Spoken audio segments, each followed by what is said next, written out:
बोले कि इस खास एपिसोड में आपके साथ मैं हूं सारिका। वैसे विदेश नीति सरकारों का मसला होती है, जो दो देशों के बीच का भी मामला होती है, लेकिन जनता पर भी इसका असर पड़ता है, उनकी जिंदगी पर भी इसका असर पड़ता है। इसलिए बात करेंगे मोदी सरकार की विदेश नीति की। वैसे 3 साल खुशगवार बीत गए हैं विदेश नीति के मामले में भी, लेकिन क्या वही हरा हवा बरकरार है और क्या वही असर बरकरार है? मोदी सरकार की विदेश नीति की दशा और दिशा अब तक कहां तक रही है और कहां जा रही है? पहले 6 महीने में ही फॉरेन फ्रंट पर काफी एक्टिव नजर आ रहे थे मोदी। जोश खरोश क्या वही है? असर क्या वही अब तक है? वैसे जिस तरह से भारत और अमेरिकी राष्ट्रपति डोनाल्ड ट्रंप के बीच में मुलाकात पर दोनों देशों की नजरें टिकी थी, दोनों नेताओं ने आतंकवाद के खिलाफ सख्त बयान दिया वहीं से, और अमेरिका की धरती से पाक को सख्त संदेश देकर मोदी ने साबित कर दिया है कि ओबामा के साथ ट्रंप से भी उनकी केमिस्ट्री वैसे ही है जैसे चाहिए थी। लेकिन क्या अमेरिका और भारत की ये केमिस्ट्री और ये दबदबा दुनिया पर असर दिखाएगी? आतंकवाद पर मोदी ट्रंप के ऐलान जंग का असर दिखने लगा है। हिजबुल मुजाहिदीन चीफ सैयद सलाउद्दीन को ग्लोबल टेररिस्ट घोषित किया गया है। इससे पाकिस्तान में पनाह लिए हुए आतंकियों में हड़कंप है। ग्लोबल टेररिस्ट घोषित होने के बाद सलाउद्दीन टीवी चैनल के सामने आतंक का कबूलनामा पेश कर रहा है, भारत को किधर भभकी दे रहा है। जब आप किसी कौम को या किसी कम्युनिटी को, आबादी को अपनी बुनियादी हक इज्जत और आज़ादी से बिल जबर महरूम करेंगे, उसका यह हक बनता है कि वो अपनी आज़ादी को रेस्टोर करने के लिए, हासिल करने के लिए कोई भी तरीका अख्तियार जो उसके बस में हो। नहीं, लेकिन सलाउद्दीन साहब, वो तो अलकायदा वाले भी ये कह सकते हैं कि हमें जीने का हक नहीं दिया जा रहा। जानकारों का मानना है कि ये पीएम मोदी के अमेरिकी दौरे का असर है। मोदी और ट्रंप ने संयुक्त रूप से आतंकवाद के खात्मे का ऐलान किया था। आतंकवाद जैसी वैश्विक चुनौतियों से अपने समाजों की सुरक्षा राष्ट्रपति ट्रंप तथा मेरी टॉप मोस्ट प्राथमिकताओं में से एक है। भारत और अमेरिका मिलकर आतंकवाद से लड़ेंगे, खुफिया इनपुट एक दूसरे से शेयर करेंगे। इसके साथ आतंकी गुटों की साझा लिस्ट तैयार करने की रणनीति भी बनी है। मोदी ट्रंप की केमिस्ट्री से टेररिस्ट आतंकित हैं। ट्रंप और मोदी ने जिस अंदाज में आतंकवाद के खात्मे का बिगुल फूंका है, उससे आतंकी खेमे और उनके मददगारों में हड़कंप मचना लाजमी है। टीम इंडिजनेशन। वैसे दुनिया के साथ ये केमिस्ट्री हिंदुस्तान की और खासतौर से प्रधानमंत्री मोदी की भारत और भारतीयों के लिए कितनी काम आएगी, इस पर बात करेंगे। और हमारे साथ पूरे मेहमानों का एक पैनल है और हमारे साथ पब्लिक भी है। खास मेहमान हमारे साथ जुड़े हुए हैं डॉक्टर अजय कुमार, राष्ट्रीय प्रवक्ता कांग्रेस के हमारे साथ हैं। इसके अलावा lieutenant general retired Shankar Prasad, defence expert हमारे साथ हैं। इसके अलावा हमारे साथ स्टूडियो में डॉक्टर टीसी राव हैं, कन्वीनर नेशनल मार्टर फाउंडेशन के, और हमारे साथ कमर आगा साहब भी हैं जो भारत और पाकिस्तान मसले के एक्सपर्ट भी हैं, स्टूडियो में हमारे साथ हैं। और उसके साथ ही हमारे साथ अचल मल्होत्रा साहब भी हैं, एक्स डिप्लोमेट, पूर्व राजनयिक हैं, और राजीव जेटली साहब बीजेपी लीडर भी इस वक्त हमारे साथ हैं। तो और इसके साथ हमारे साथ पब्लिक है जो जानना चाहेगी कि विदेश नीति जो हमारी सरकार की है उसका असर डे टू डे लाइफ में आम जनता पर और खास तौर पर वो भारतीय जो विदेशों में रहते हैं उन पर क्या पड़ेगा। लेकिन सबसे पहले राजीव जेटली साहब आपके पास आते हुए, अमेरिका को साध लिया तो क्या लगता है दुनिया को भी साध लेंगे? नहीं, सिर्फ अमेरिका को नहीं, पूरी दुनिया को साधा है। अलग अलग वक्त पे अलग अलग देशों ने जिस तरीके के समर्थन हमें दिए हैं, चाहे वो जर्मनी की बात करें एनएसजी के लिए, चाहे वो रशिया की बात करें जिसके क्लेम किए जाते थे पाकिस्तान द्वारा कहा जाता था कि पुतिन मीडिएट करेंगे कुछ मसलों के ऊपर, लेकिन वहाँ पर रशिया ने भी जिस तरीके से पाकिस्तान को रिजेक्ट किया है, वहाँ पर कहीं ना कहीं ये देखने को मिलता है कि जिस तरीके से भारत के साथ हमारे माननीय प्रधानमंत्री जी के साथ दूसरे देश जुड़ते चले जा रहे हैं। अभी कल की ही बात है, कल आपने देखा होगा कि इजराइल टाइम्स ने भी ये बात कोट की कि अगर कोई सबसे इंपॉर्टेंट प्राइम मिनिस्टर है इस वर्ल्ड के तो वो केवल नरेंद्र मोदी जी हैं। तो पूरी दुनिया जहां पर देख रही है, पूरी दुनिया अपना फोकस कर रही है। और दूसरी इंपॉर्टेंट बात कि जिस कुछ इक्विपमेंट के लिए, कुछ डिफेंस इक्विपमेंट के लिए जहां पर देशों के अंदर प्रतिस्पर्धा होती है कि वो कहीं ना कहीं हमें भी मिल जाए, हम उसे खरीद लें, वो प्रतिस्पर्धा भी आपको दूसरे तरीके से देखने को मिली कि माननीय प्रधानमंत्री जी का जो इनिशिएटिव है उसमें मेक इन इंडिया के तहत वो एयरक्राफ्ट बेचे जाते थे वो इंडिया में बनाने की बात भी शुरू हो गई है। लॉकहीड मार्टिन के साथ जो एग्रीमेंट इंडियन कंपनी ने किया वो पहली बार देखने को मिला। इतने बड़े स्तर पर जो बदलाव नजर आ रहे हैं हमारी विदेश नीति का ही नतीजा है। जी अजय जी, आपको भी क्या लगता है कि जो अब की सरकार जिस तरह की सोच रख रही है, जिस तरह की नीति रख रही है विदेश के मामलों में, कूटनीति के मसलों में, जो पिछली सरकार थी कहीं ना कहीं योजना का अभाव था, कहीं ना कहीं दूरदर्शिता का अभाव था, और जो वो नहीं कर पाई वो मोदी सरकार कर पा रही है? देखिए सरिका जी, इससे मजाकिया स्थिति कोई हो ही नहीं सकती है। एक तरफ हमारे मित्र कहते हैं कि जो हमको जो विदेशी लड़ाकू विमान के जो है मोदी जी ने एग्रीमेंट साइन किए हैं, इस सरकार ने संधि साइन किए हैं। असलियत ये है कि अमेरिका ने F-16 में जो है टेक्नोलॉजिकल ट्रांसफ़र पर प्रतिबंध लगा दिया है। दूसरी असलियत ये है कि 5,100 करोड़ के जो है सेना के रूप में, आर्म्स के रूप में जो मदद जो है अमेरिकी सरकार ने पाकिस्तान को दिया है। तीसरी बात क्या है कि ये बोलते कि सलालुद्दीन के ऊपर जो है ग्लोबल यूएस ने जो है उनको जो है ग्लोबल टेररिस्ट जो है घोषित कर दिया है। यही नहीं कहा कि उस साझा बयान में उसमें लिखा है कि भारतीय प्रशासित जम्मू एंड कश्मीर, यह पहली बार हुआ है। कभी जो है इस तरह का जो है साझा बयान में। ठीक है सर, राजीव जेटली जी इसका जवाब देना चाहते हैं, उसके पास जनरल शंकर प्रसाद के पास मैं जाऊंगी। जेटली जी बहुत शॉर्ट में बताना चाहता हूं कि हमारी कांग्रेस पार्टी उसी तरीके की बात कर रही है जैसी पाकिस्तान ने करी। पाकिस्तान ने भी कहा कि हमारा मीडिएशन रशिया पुतिन कर रहा है, जिसको रशिया ने रिजेक्ट किया। तो एक बिल्कुल सिमिलर सी भाषा आपके और पाकिस्तान के नजरिए में कोई खास फर्क नजर नहीं आता जब तक रिजेक्ट नहीं किया जाता। अब ऐसा लगता है कि पाकिस्तान के साथ साथ दूसरे देशों को यह बोलना पड़ेगा कि जो कांग्रेस हमारी बात रख रही है हम उसे भी रिजेक्ट करते हैं। तो अब दो दुश्मन इस देश के एक साथ संभालने पड़ेंगे विदेश नीति के तहत। आप कह रहे हैं F-16 की बात कर रहे हैं, आप एग्रीमेंट को पढ़िए जो लॉकहीड मार्टिन के साथ एक इंडियन कंपनी जिसका मैं भी नाम नहीं लेना चाहता, उसमें साफ तौर पर लिखा है कि हम टेक्नोलॉजी ट्रांसफर भी करेंगे, यहाँ से एक्सपोर्ट भी करेंगे। तो आप गुमराह मत कीजिए, आपको गुमराह मत कीजिए। केवल इतनी सी बात है, आप मेक इन इंडिया ले लीजिए, फॉरेन पॉलिसी ले लीजिए। हाँ, एक बात जरूर बोलना चाहता हूँ कि हमारे प्रधानमंत्री 5 दिन से ऊपर किसी देश में नहीं रह रहे। हमारे प्रधानमंत्री जी को विदेश में आने के बाद और सिर्फ 2 पार्टियों का राजनीतिक मसला नहीं है। शॉर्ट में बोल रहा हूँ, हमारे प्रधानमंत्री का राजनीतिक मसला नहीं है। प्रधानमंत्री जनरल शंकर प्रसाद आने के बाद सर आपके पास आ रही हूँ मैं, पैरों की मसाज करे। एक तरफ ठीक है, जो ट्रंप ने कहा था कि भारत सच्चा दोस्त है, जाने के बाद केमिस्ट्री में भी वो क्या दिखा है कि क्या भारत सच्चा दोस्त है। और अगर इतना सच्चा दोस्त है तो पाकिस्तान जैसे दोस्त की जगह ले पाएगा क्या भारत साउथ एशिया में अमेरिका के लिए? देखिए, आपने डिबेट को शुरू करने में ही 2 पॉलिटिकल पार्टी जो लीडिंग पार्टी है उनका झगड़ा करा दिया, और उससे जो असली मसला है वो शायद साइड ट्रैक हो गया। देखिए, आपका सवाल ये है कि भारत की फॉरेन पॉलिसी इस समय कहाँ खड़ी है और देशवासी इसको कहाँ देखते हैं।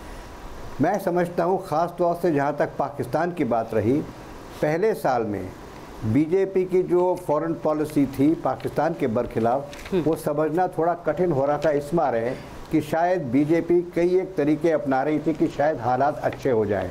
लेकिन जब शुरू में अच्छे नहीं हो पाए हर एक तरकीब लगाने के बाद भी, तो शायद अब रवैया पिछले 1-1.5 साल से बदल गया है।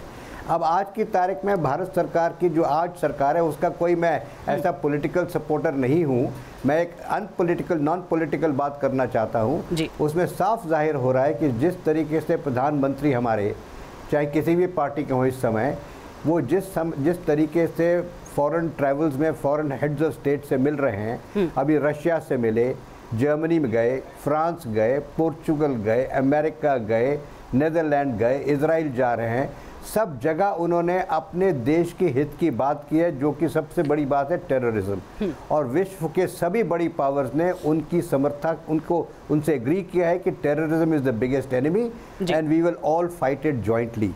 ये भारत सरकार की मैं समझता हूँ एक अच्छी पॉलिसी निकल रही है, और इससे लगता है हम अंदर की बात तो जानते नहीं, पर इससे लगता है आम आदमी को, हमें सबको, कि इस समय अगर भारत टेररिज्म से लड़ने की काबिलियत रखता है तो आज की तारीख में ये काबिलियत पिछले ज़मानों के बनिस्बत बेस्ट है। मैं समझता हूँ आज दिन पे दिन भारत तगड़ा होता चला जा रहा है because of foreign policy relations, because of support from foreign countries and major parts of the world. इसमें एक बात भारत मजबूत होता जा रहा है तमाम देशों के साथ अपनी केमिस्ट्री और संबंधों को लेकर, क्योंकि प्रधानमंत्री मोदी की शख्सियत एक ऐसी शख्सियत है जो कोल्ड वॉर के जो 2 दुश्मन थे उनको एक साथ साध लेते हैं। अगर रूस को भी साथ रखते हैं तो वो फिर अमेरिका को भी साथ रखते हैं। लेकिन चीन को समझने में कहीं ना कहीं भूल हो गई क्या? क्योंकि चीन के साथ झूला झूलते हैं, सेल्फी खिंचवाते हैं, पर साजिशें चीन क्या रच रहा है, दिमाग में क्या हो रहा है, उसको हम समझ नहीं पाते। देखिए, 2-3 चीज़ें हैं। पहली बात तो ये कि भारत की जो विदेश नीति है वो अपने हित में है। और हम अपने हित में काम करते हैं, अपने नेशनल इंटरेस्ट के लिए काम करते हैं, उसको प्रमोट करते हैं। और नेशनल इंटरेस्ट में दो चीज़ इस वक्त टॉप प्रायोरिटी है, एक आतंकवाद है, दूसरा फॉरेन इन्वेस्टमेंट है और फॉरेन टेक्नोलॉजी जो मेक इन इंडिया के तहत आता है। तो हमको तमाम देशों से वो जाते हैं, ये टेक्नोलॉजी लाने की कोशिश कर रहे हैं, फॉरेन इन्वेस्टमेंट, हिंदुस्तान को एक वो ग्लोबल प्रोडक्शन हब बनाना चाहते हैं और बड़ा सर्विस प्रोवाइडर सेंटर बन रहा है भारत, उसके लिए काम हो रहा है। साथ में सबसे बड़ा दूसरा ये कि आतंकवाद के ऊपर लगाम लगा।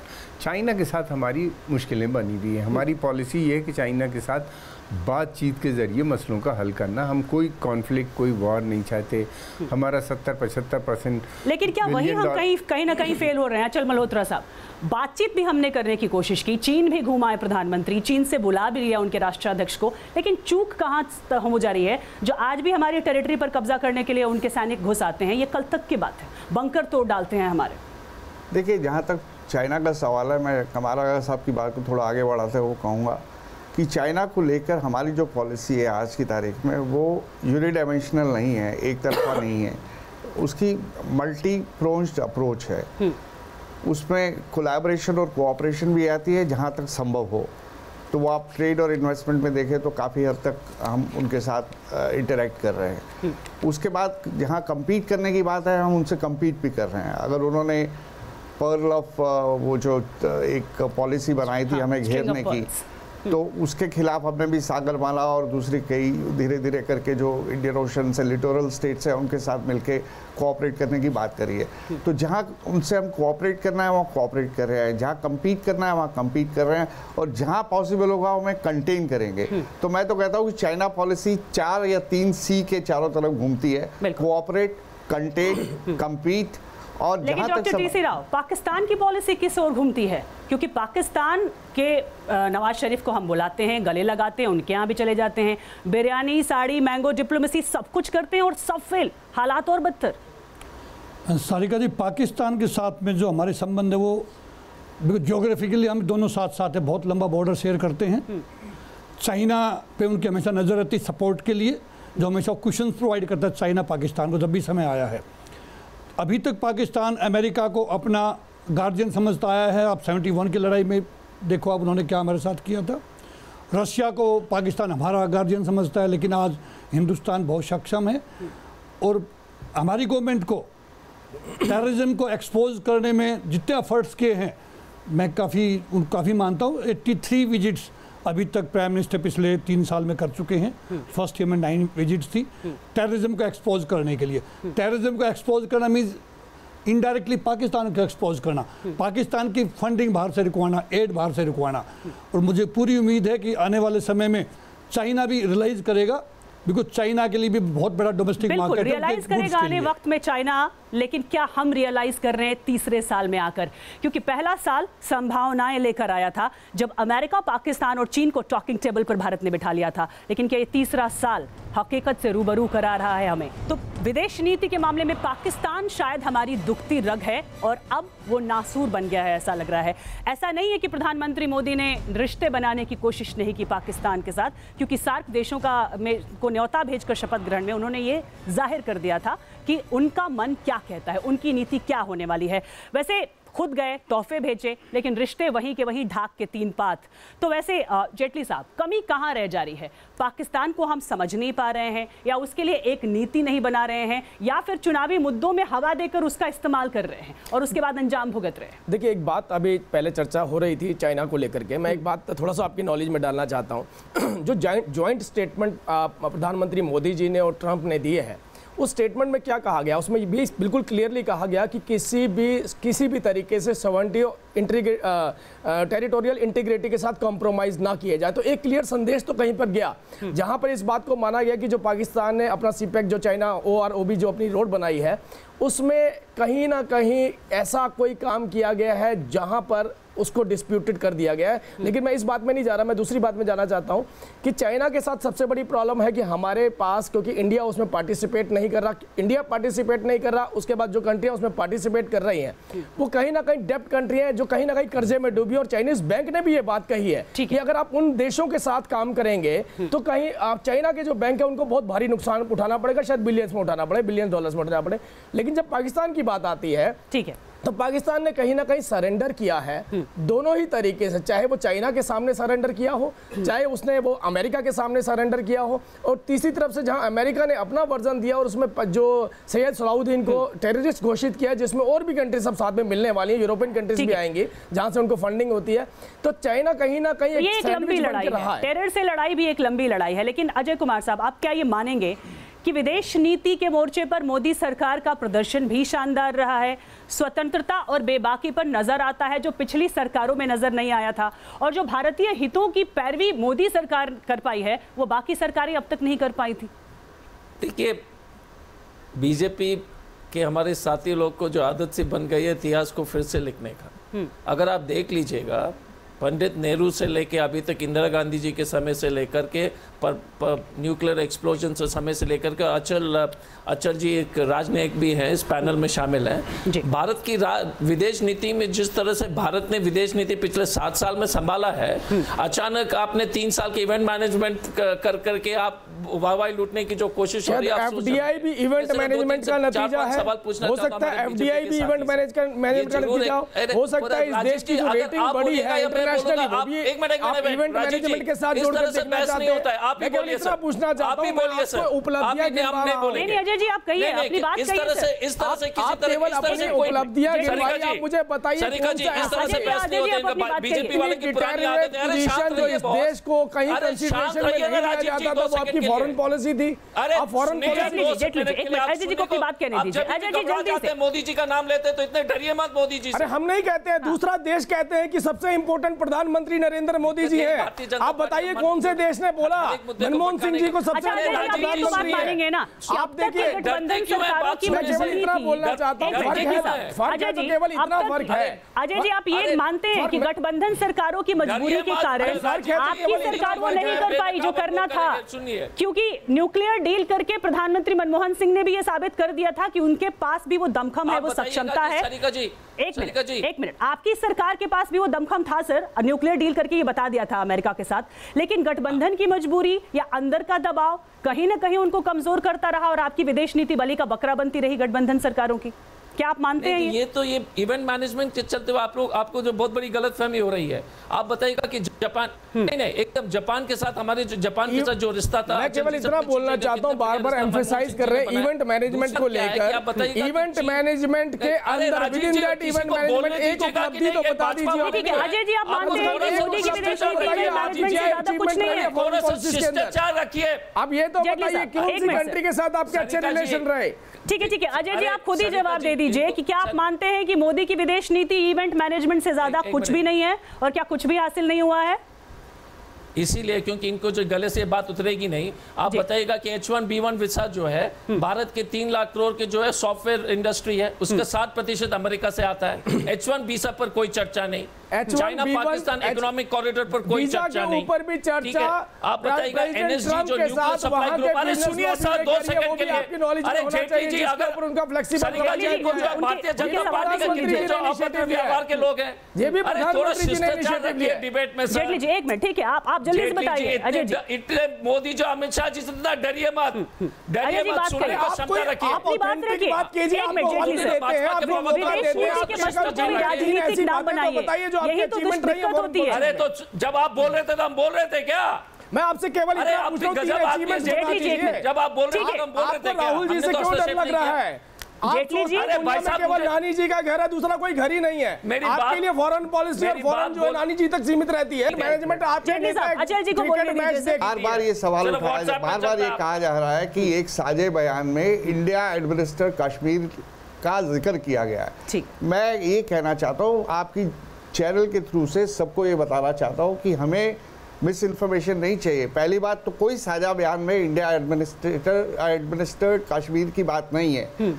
वो जो यूएस स्टेट डिपार्टमेंट ने सलाहुद्दीन को टेररिस्ट घोषित करने के लिए जो उन्होंने एक स्टेटमेंट इशू करी है, उसमें उन्होंने इंडिया एडमिनिस्टर्ड कश्मीर लिखा है। और वो इंडिया एडमिनिस्टर्ड कश्मीर क्यों लिखा है? पूरी दुनिया में देखिए, हम कहते हैं और हम मानते हैं कि कश्मीर जो है भारत का अभिन्न हिस्सा है, लेकिन पूरी दुनिया की नज़र में कश्मीर जो है वो भारत और पाकिस्तान के बीच में डिस्प्यूटेड है। और जो भी लोग न्यूट्रल हैं वो यही टर्म यूज करते हैं, इंडिया ऑक्युपाइड। नहीं, लेकिन कश्मीर डिस्प्यूटेड है क्या, इस पर भी हम संदेश नहीं दे पा रहे हैं, इस पर भी हम बात करेंगे सर। लेकिन अभी फिलहाल पब्लिक से उनका ओपिनियन जानना जरूरी है। आप में से कोई सवाल पूछना चाहता था? जी, मैं कांग्रेस के प्रवक्ता से पूछना चाहता हूँ, आज से 3 साल पहले तक हमारी क्या स्थिति थी? हम विदेशों में हमारे जाते थे, हमारे भाई बड़े भाई जब पढ़ने जाते थे आए दिन मरने की उनकी बात चलती थी, आज क्यों नहीं है? जो अगर मोदी जी नहीं तो हमें यहाँ तक लेके आया है। ठीक है सर, एक सवाल आपका भी सवाल था। मैम, विदेश मंत्रालय अपना काम सही से कर रहा है। जहाँ तक हम मछुआरों की बात करें, इतने मछुआरे आज यहाँ पे छूट के आ चुके हैं, जैसे पाकिस्तान भी हो, इराक से भी कई मछुआरे छूट के आए हैं। इन्होंने मोदी सरकार ने कुलभूषण का अंतर्राष्ट्रीय स्तर पे उठाया मुद्दा, लेकिन इन्होंने जब सरबजीत था उसके बारे में कुछ भी नहीं कर पाए, वो उनका लाश यहाँ पे। आपका भी सवाल कांग्रेस सरकार से ही, कांग्रेस से ही है? जी, आपका भी सवाल था। मैडम, मैं ये जानना चाहता हूँ इस चैनल के माध्यम से, हमारे माननीय प्रधानमंत्री जी विदेश घूम रहे हैं, विदेश जा रहे हैं, ठीक है, आतंकवाद को ख़त्म करने की मुहिम चला रहे हैं, अच्छी बात है, आतंकवाद ख़त्म होना चाहिए। तो क्या उन्होंने अपने हिंदुस्तान के अंदर झांक के देखा है कि इसके अंदर, हमारे देश के अंदर कितना आतंकवाद फैल रहा है? ठीक है, यानी 2 सवाल कांग्रेस से है, 1 सवाल बीजेपी से है। मैं सवाल का जवाब लूंगी आपसे सर, लेकिन सबसे पहले कमर आगा साहब, कश्मीर का जो मसला है, और जिस तरह से अचल साहब भी कह रहे हैं कि कश्मीर को बाकी दुनिया डिस्प्यूटेड मानती है और अब दुनिया मेडिएट करने की बात भी कहने लगी है। ईरान से खामनेई, जो कि ईरान हमारा दोस्त है, वो कहते हैं कि कश्मीर डिस्प्यूटेड है और वो हिंदुस्तान पर सवाल उठाते हैं। इसके अलावा टर्की से कोई राष्ट्राध्यक्ष आता है, वो भी मेडिएट करने की बात कह देता है। तो हम ऐसे क्यों बन रहे हैं कि कोई भी आकर यहाँ पर अपने आप को ही हमारे साथ मेडिएट करने की बात कह दे या अपने आप को प्रेजेंट कर दे कि हम आकर आपके मुद्दे सुलझाएंगे? सारिका, ज़्यादातर देश ने ये एक्सेप्ट कर लिया है अब कि भारत का ये अटूट अंग है और इसमें कोई मतलब, लेकिन हम जिनको दोस्त मानते हैं उन्होंने एक्सेप्ट नहीं किया। कुछ देश हैं ऐसे जो जिनका हित इसी में है कि डिस्प्यूट बनाए रहे। डिवाइड एंड रूल वाली पॉलिसी अंग्रेज़ों की जो थी वो अभी तक चल रही है बड़े देशों में, वो ज़रूर है, लेकिन ये है कि वो भी ये जानते हैं, सब ये कहते हैं कि ये बाईलैटरल डिस्प्यूट है। ये डिस्प्यूट अभी तक यूनाइटेड नेशन में नहीं गया है। डिस्प्यूट बाईलैटरल है। शिमला एग्रीमेंट को सारे देश मानते हैं, फिर उसके अलावा हमारा लाहौर एग्रीमेंट भी एक हो गया है अटल बिहारी वाजपेयी जी के साथ। तो जब भी ये मीडिएशन की बात होती है, एक बार पाकिस्तान उठाता है, लेकिन बाद में सारे देश ये कहते हैं कि भाई आप लोग आपस में तय कीजिए, यूनाइटेड नेशन में इसको न लाए। पिछले 30 साल से कोशिश हो रही है। देश मध्यस्थता की बात कह रहा है तो उसको हम ये ना माने कि हमारी कमी है विदेश नीति की कहीं? नहीं, मैं नहीं समझता कि ये कमी है। ये उनकी अच्छी नियत की, वो कह सकते हैं कि उनकी अच्छी नियत है कि इससे साउथ। चलिए, फिलहाल सरकार की नियत पर बहुत सारे सवाल उठ रहे हैं और सवाल ये उठ रहे हैं कि विदेश यात्राएं तो होती हैं, क्योंकि 54 से ज़्यादा विदेश यात्राएं भी कर ली प्रधानमंत्री नरेंद्र मोदी ने, जबकि मनमोहन सिंह ने 10 साल में 80 विदेश यात्राएं ही की थी। लेकिन इन विदेश यात्राओं से हासिल क्या हुआ? क्या भारतीय बहुत ज़्यादा सुरक्षित हुए या फिर आतंकवाद का खात्मा हो गया? तो सत्ता में आने के साथ ही प्रधानमंत्री नरेंद्र मोदी ने साबित कर दिया कि डिप्लोमेसी का उनका अंदाज कुछ जरा हटके है। एक अलग डिजाइन है उनकी डिप्लोमेसी का, जहां पर वो दूर दराज की रणनीति तो अपनाते ही हैं, पड़ोस पर भी फोकस करते हैं और पड़ोस पर दोस्ती पर उनका ज्यादा ध्यान है। और इस नए अंदाज में पड़ोसियों पर उन्होंने फोकस किया, साथ ही साथ दूर दराज के देशों के साथ रिश्तों की एक नई इबारत लिखी और रणनीति के तहत ताबड़तोड़ विदेश यात्राएं की। 10 साल में जहां पूर्व प्रधानमंत्री मनमोहन सिंह ने 80 विदेश यात्राएं की, 3 साल में 54 से ज्यादा विदेश यात्राएं कर ली प्रधानमंत्री नरेंद्र मोदी ने। लेकिन विपक्ष अब यह सवाल उठा रहा है कि यात्राओं से देश को हासिल क्या हुआ? पाकिस्तान की, चीन की चुनौती तो है ही, इसके साथ दूसरे पड़ोसी देशों से भी रिश्ते क्या भारत के ठीक है?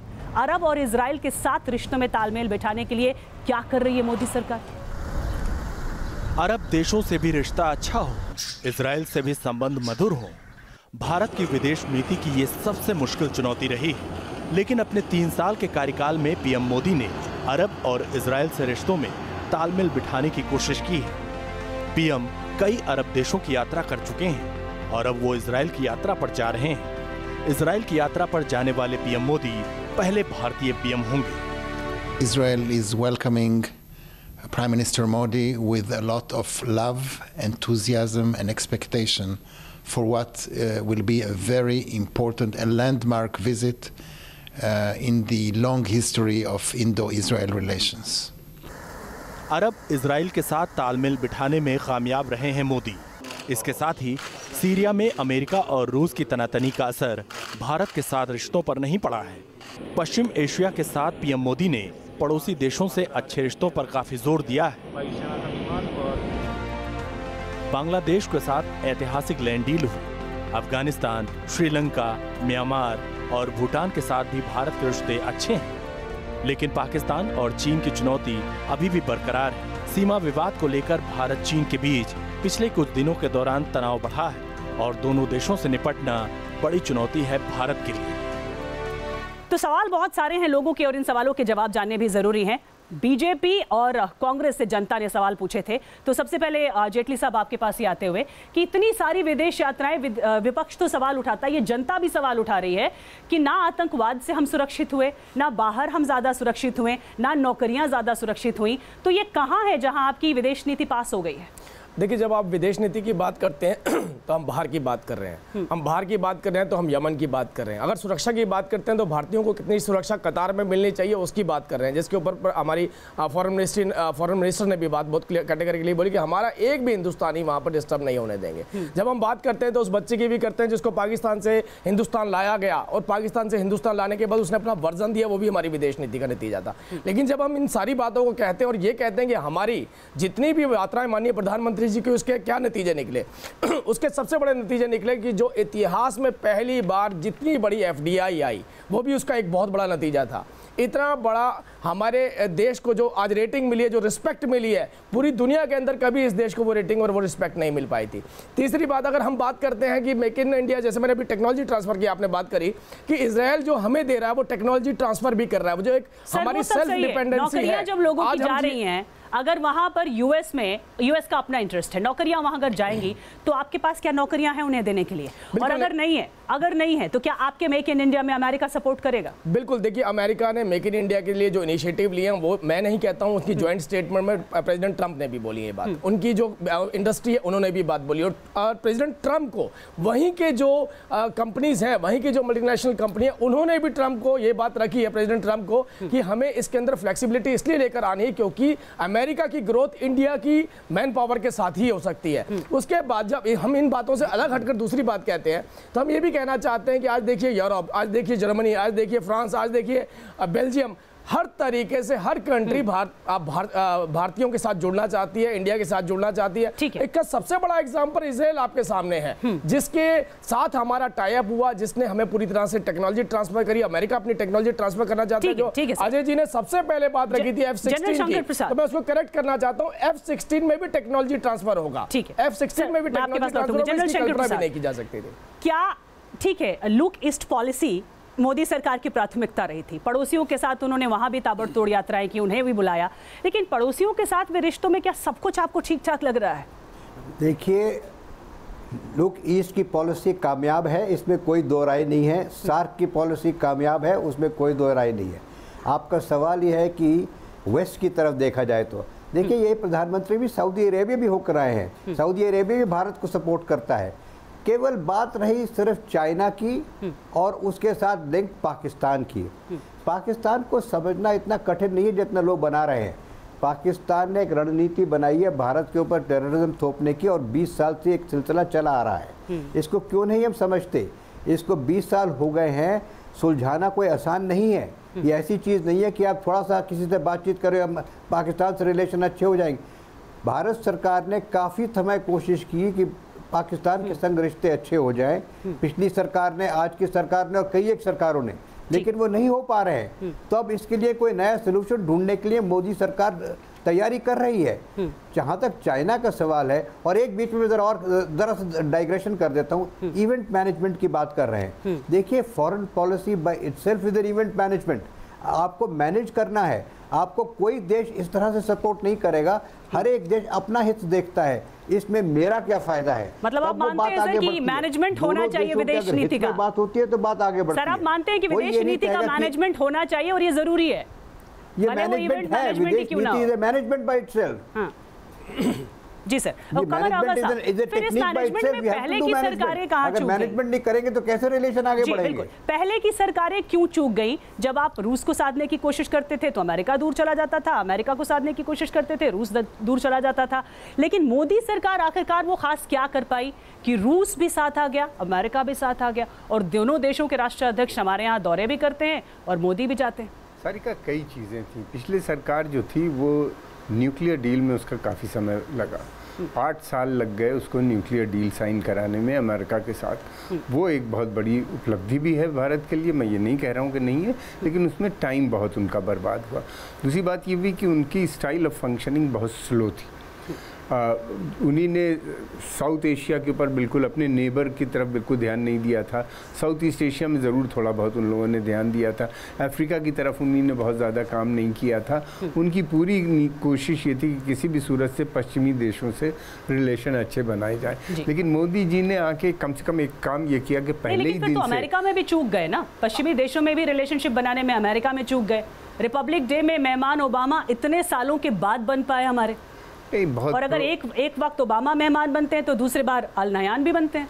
हाँ, ये है, हमने बहुत अब मिडिल ईस्ट की तरफ बहुत ध्यान दिया गया। आते ही पहले दिन से विदेश नीति पे मोदी जी ने ध्यान दिया। पहले ही दिन जिस दिन उन्होंने शपथ ली, सारे सार्क के लीडर्स यहाँ पे मौजूद थे, और फिर उसके बाद उन्हीं ने लुक ईस्ट की तरफ ध्यान दिया, फिर यूरोप की तरफ गए, और फिर उसके बाद उन्हीं ने सेंट्रल एशिया और साउथ एशिया, वेस्ट एशिया, इन दोनों के ऊपर अभी कंसंट्रेशन चल रहा है हमारा। सेंट्रल एशिया से अभी वो वापस आए जहाँ पे उन्हीं ने शंघाई लेकिन अचल मल्होत्रा साहब, कहीं क्या हम जल्दबाजी में गलतियां कर रहे हैं? क्योंकि लगातार हम रिश्ते बना तो रहे हैं, लेकिन उस तरह के रिजल्ट्स हमारे सामने नहीं आ पा रहे हैं। क्योंकि अगर आप पड़ोस में रिश्ते बेहतर करने की कोशिश करते हैं तो नेपाल के मामले में हम कहाँ चूक जाते हैं, जब नेपाल ये मानने लगता है कि हम उनके आपसी मामलों में दखल अंदाजी कर रहे हैं। देखिए,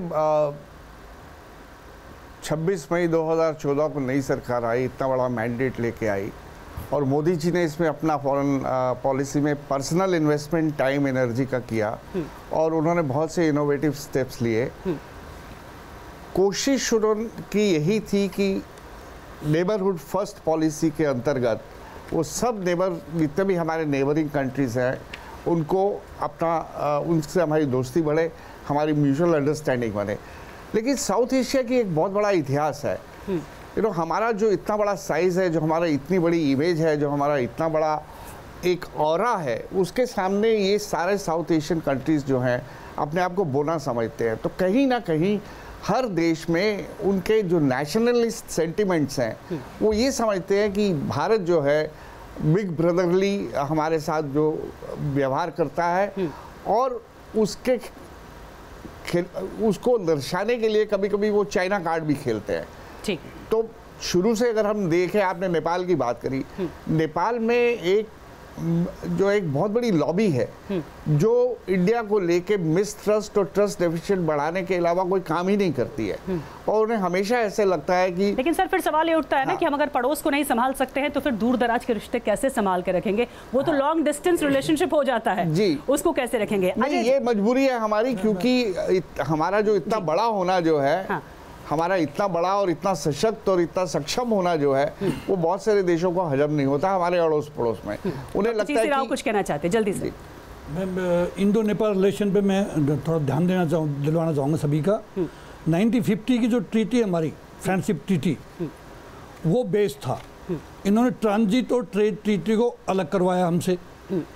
हमारी वहाँ पे कम्युनिस्ट गवर्नमेंट बीच में आई, प्रचंड जी आए, कई उनके प्राइम मिनिस्टर कम्युनिस्ट का, कम्युनिस्ट ऑल प्रो चाइनीज हैं, नेपलीज कांग्रेस प्रो इंडिया है। हमारे इंडियन गवर्नमेंट को भी वहाँ पे ध्यान देना पड़ेगा, क्योंकि हमारे वहाँ पे लगभग आज के दिन 65,000 एक्स सर्विसमैन हैं जिनको इंडिया, जिनका पेंशन, जिनका हेल्थ, जिनका बच्चों का सब ध्यान रख रही है। तो पाकिस्तान के लिए साथ हम टेररिज्म पे उलझे हुए हैं। नेपाल के साथ में हम अपने रिलेशन कभी भी इम्प्रूव करने के सिवा कभी हम सोच नहीं सकते, हमें बहुत ज़्यादा इम्प्रूव रखने पड़ेंगे, बिकॉज जिन्होंने हमारे देश के लिए लड़ाइयाँ लड़ी है, श्रीलंका में जाके नेपलीज सिटीजन्स इंडियन आर्मी में जो भर्ती होकर के हमारा। चलिए, श्रीलंका की आपने बात की है तो अजय जी से इसका जवाब लेते हैं। अजय जी, ना अब की सरकार ना पिछली सरकार, कोशिशें कामयाब नहीं हो रही है क्या पड़ोस को साधने में? हालांकि मोदी जी कोशिश करते हुए दिख रहे हैं, लेकिन इनकी भी कोशिश क्या कामयाब नहीं हो पाई? और आपके वक्त भी ना श्रीलंका के साथ आप ठीक से रेपुटेशन बना पाए और ना ही दूसरे पड़ोसियों के साथ। देखिए सरिका जी, अजीब स्थिति, विचित्र स्थिति है। हमारे सम्मानित पैनल में जो लोग हैं बोल रहे थे कि विदेश नीति सफल हुई है, परंतु चाइना के साथ जो है हम लोग की काफ़ी दिक्कतें हैं, पाकिस्तान के साथ दिक्कतें हैं, नेपाल के साथ हमारी संबंध ठीक नहीं है। तो मैं बात नहीं समझ पा रहा हूँ कि आपका चाइना, नेपाल, पाकिस्तान तीनों देश के साथ आपकी नीति काम नहीं कर रही है, लेकिन आपकी विदेश सर, लेकिन एक बात तो मानेंगे ना, चाइना के मामले में नेहरू जी का हिंदी चीनी भाई भाई भी फेल हो गया, हिंदी चीनी भाई भाई भी फेल हो गया और प्रधानमंत्री की रणनीति भी फेल हो गई। ये तो आप मानेंगे ना, कुछ नहीं काम आ रहा है। देखिए एक चीज़ है, नहीं चाइना में जो नेहरू जी के समय में जिस तरह से चाइना ने जो धोखा दिया, और उसके बाद अगर आप देख लीजिएगा अब वर्तमान इतिहास में अगर जाइएगा तो उस तरह की जो है कम से कम नथुला में जो है चाइना जाकर के मानसरोवर यात्रा को जो है चीन ने कभी रोका नहीं, इस तरह की हिम्मत कभी चीन ने नहीं की। मेरा सिर्फ यही कहना है कि जैसे कि हमारे आपके ऑडियंस में पहले आपने श्रीलंका की बात उठाई थी, बावजूद उसके कि चाइना ने बहुत बड़ी इन्वेस्टमेंट अपनी श्रीलंका में करी। अजय जी वो सवाल का जवाब देने जो ऑडियंस ने पूछा, तो आप ही बोलिए सर। जी जी अजय जी एक छोटी सी आपके पास में आऊंगी। अजय जी उस सवाल का जवाब देने जो ऑडियंस से पूछा गया था कि 3 साल पहले हमारे नागरिक क्यों नहीं सुरक्षित थे? फिर छोड़ दीजिए सरिका जी, ये जो भाजपा वाले अजय जी कहिए, आप अपनी बात रखिए सर, अपनी बात रखिए सर। सुन ले, क्योंकि देखिए हम अगर जब वो बोलते तो मैं चुप रहता हूं, तो उनको कम से कम इतना तो शिष्टाचार होना चाहिए। हमारा ये कहना है कि आप देख लीजिएगा कि जब भी मछुआरे के मामले में हो, पाकिस्तान हो या श्रीलंका के बीच में और भारत के बीच में, अगर भारत भी पाकिस्तानी मछुआरों को पकड़ते हैं तो उनमें जो किसी तरह का उस तरह का कभी दिक्कतें नहीं हुई है। दूसरी बात है कि अगर हमारे सॉफ्टवेयर पूरे दुनिया में जिस तरह से हम ये नहीं कह रहे उसमें वाजपेयी जी भी थे। हाँ चलिए सर, लेकिन जो सवाल था कि 3 साल पहले क्या ऑस्ट्रेलिया में स्टूडेंट्स हमारे सुरक्षित थे या फिर क्या हम सरबजीत की सुरक्षा कर पाए, ये बहुत सारे सवाल हैं। लेकिन अभी चीन के साथ जो हालात हैं उसमें क्या कुछ कर सकते हैं, विदेश नीति में और क्या खास पहल की जरूरत है या कहीं ना कहीं कमी अभी भी रह गई है? तो ये मोदी सरकार की विदेश नीति है जो अपने अंदाज में स्थापित कर रहे हैं, वो अपने अंदाज में डिजाइन कर रहे हैं। लेकिन जेटली साहब, कहा यह जा रहा है कि पहले प्रधानमंत्री हैं जिनको अपने विदेश मंत्रालय की कोई जरूरत ही नहीं है, तो बिना विदेश मंत्रालय की ही ये सारी भूमिका निभा रहे हैं। नहीं, ऐसा नहीं है। बिल्कुल विदेश मंत्रालय के एक ब्यूरोक्रेट की, विदेश मंत्री की और हर किसी उस साथी की जो विदेश मंत्रालय से जुड़ा, उसकी जरूरत के बिना हम कभी आगे नहीं बढ़ सकते।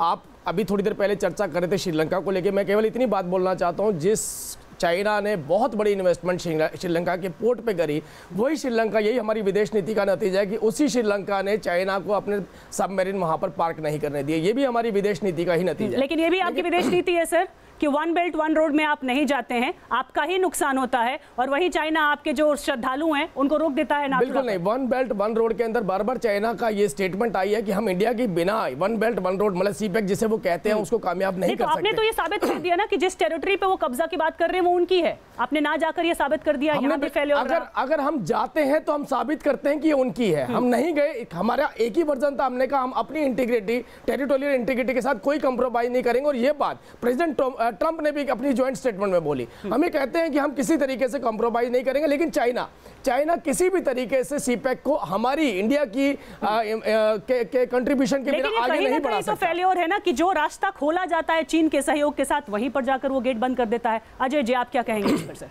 कहां चूक हो रही है और क्या करने की जरूरत है?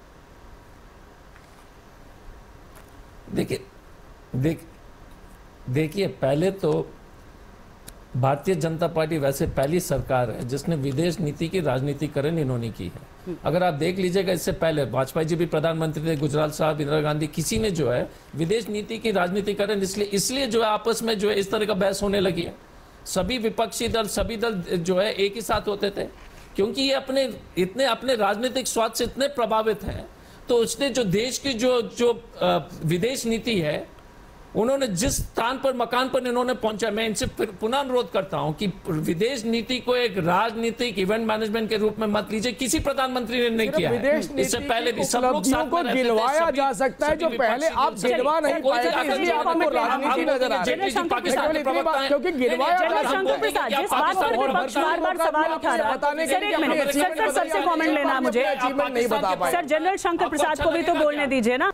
देखिए, ये बात समझना बहुत ज़रूरी, और बड़े बड़े विद्वान आपके पैनल में बैठे हैं। फॉरेन पॉलिसी मैं समझता हूँ कि आज के जो हालत हैं वो कई गुना बहुत अच्छे हैं पिछले बहुत सालों से। There is a vast improvement in foreign relations. लेकिन ये कह देना कि हर एक देश के साथ हर एक मसले पर सहमति होगी, वो नहीं हो सकती। हर एक मसले पर अलग अलग टिप्पणी होती है, अलग अलग इंटरेस्ट होते हैं देशों के।